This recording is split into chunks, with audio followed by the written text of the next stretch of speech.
Hi there, my name is Mark, and today we're going to be talking about sequence objects. More specifically, we're going to be talking about objects of type string. Yes, strings are sequences.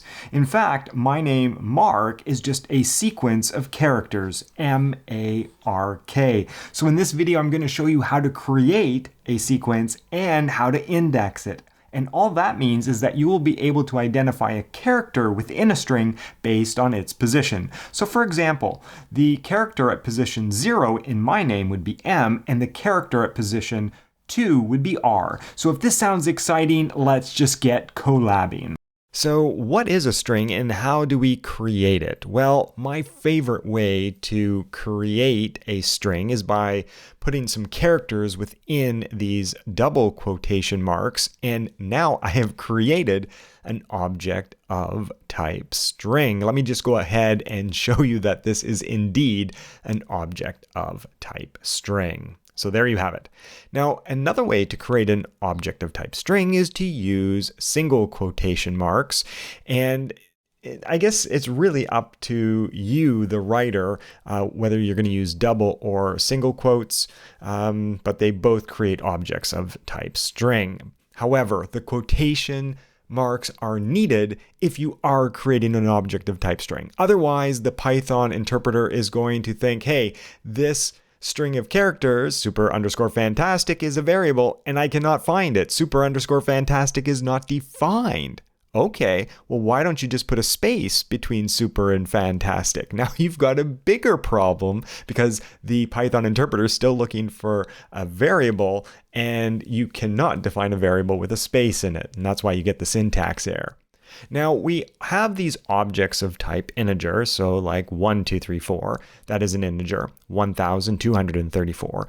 But we could also have this represented as an object of type string by placing those digits within the quotation marks. And it is also possible, if you have an integer, that you can cast it to type string. So for example, I'm going to start off with the integer 1, 2, 3, 4, and I am going to now cast this to type string by passing 1, 2, 3, 4 into the str function. And then we can take a look at the type that we've created, and it is indeed an object of type string. The same thing is true for floats. So if I want to take an object of type float and cast it to type string, I just take my float 1234.5, pass it to the str function. What's the type? It is of type string. Okay, let's get on to indexing a string, which is really a way to find a character knowing its position within the string. And the most important idea here is that the first element in a string has index 0, position 0. So I have my name that I've assigned to the variable first_name, and I'm going to ask, what is the character position 0? It's M. Not position 1, it's position 0. So M is the first character in that string mark. I'm just going to go ahead and add another cell in here to show you that I can just write out a string like mark and then use these square brackets where I then place the index of 0 and it still returns M. So I don't have to assign the string to a variable to do this. Now, I could then say something like first_name indexed to position 2. Well, if you were paying attention at the start of the video, we would see that this is character R. So character R is at position 2 in this string sequence. Ooh, before I forget, if you try to index a character within a string that is outside the range, you will get an index error. So for example, when I tried to index my name at position 4 or index 4, well, there is no character there, so that's why we got the error.